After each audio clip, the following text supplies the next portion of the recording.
The rise and fall of Napoleon Bonaparte. Few figures in history have reshaped Europe as dramatically as Napoleon Bonaparte.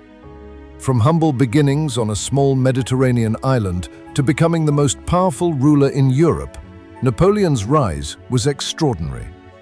But his ambition would eventually lead to one of the most dramatic downfalls in history. This is the story of the rise and fall of Napoleon Bonaparte. Early life. Napoleon was born in 1769 on the island of Corsica. The island had only recently become part of France, and Napoleon grew up speaking Italian before learning French. His family belonged to the minor nobility, which allowed him to attend military school in mainland France. At school, Napoleon focused on mathematics, artillery, and military strategy. Although he was often mocked for his accent and background, he proved to be an exceptional student. His talent for strategy would soon change the course of his life. The French Revolution.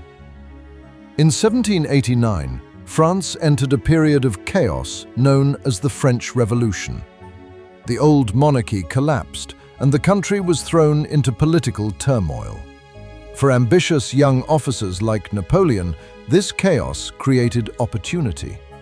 In 1793, Napoleon gained national attention during the siege of Toulon.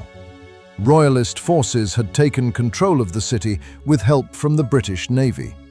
Napoleon developed a brilliant artillery strategy that forced the British fleet to withdraw. His success earned him a rapid promotion to brigadier general. Napoleon was only 24 years old. Rise to power. Over the next few years, Napoleon continued to win impressive military victories.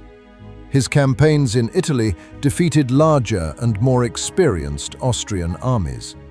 These victories made him a national hero in France. But Napoleon wanted more than military fame. In 1799, he staged a political coup and seized power in France. Soon after, he became first consul, effectively the ruler of the country. Just a few years later, in 1804, Napoleon crowned himself Emperor of France. The young artillery officer had become one of the most powerful men in Europe. The Napoleonic Empire. As emperor, Napoleon launched a series of military campaigns that reshaped Europe. His armies defeated powerful coalitions of European nations, including Austria, Prussia, and Russia. One of his greatest victories came in 1805 at the Battle of Austerlitz. In this battle, Napoleon defeated the combined armies of Russia and Austria. Many historians consider it one of the most brilliant military victories ever achieved. At the height of his power, Napoleon controlled or influenced most of Europe. Reforms and legacy.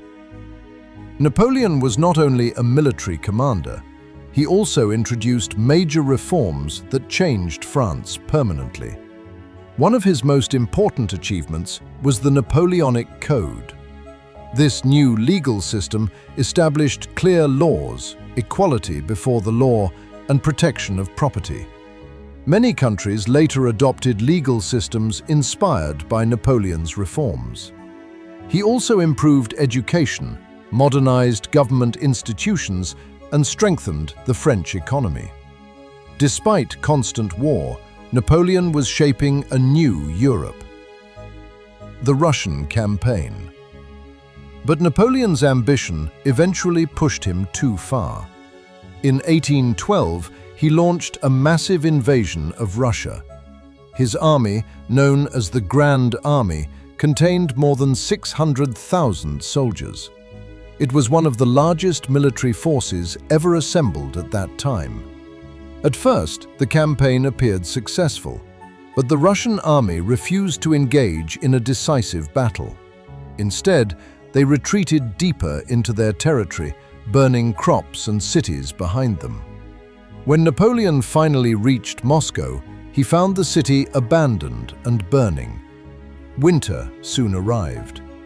Napoleon's army faced freezing temperatures, starvation, and constant attacks from Russian forces. The retreat from Moscow became one of the greatest military disasters in history. Only a small fraction of the army survived. The final defeat. After the Russian disaster, European nations united against Napoleon. In 1814, his enemies forced him to abdicate the throne. Napoleon was exiled to the island of Elba. But his story was not yet over. In 1815, Napoleon escaped from exile and returned to France. His return began a dramatic period known as the 100 Days. But European powers quickly formed another army to stop him.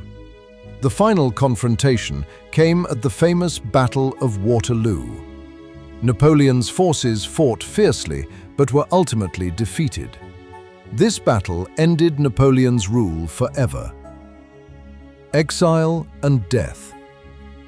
After Waterloo, Napoleon was captured by the British and sent into exile again. This time, he was taken to the remote island of St. Helena in the South Atlantic Ocean. Far from Europe, Napoleon spent the final years of his life reflecting on his legacy. He died in 1821 at the age of 51.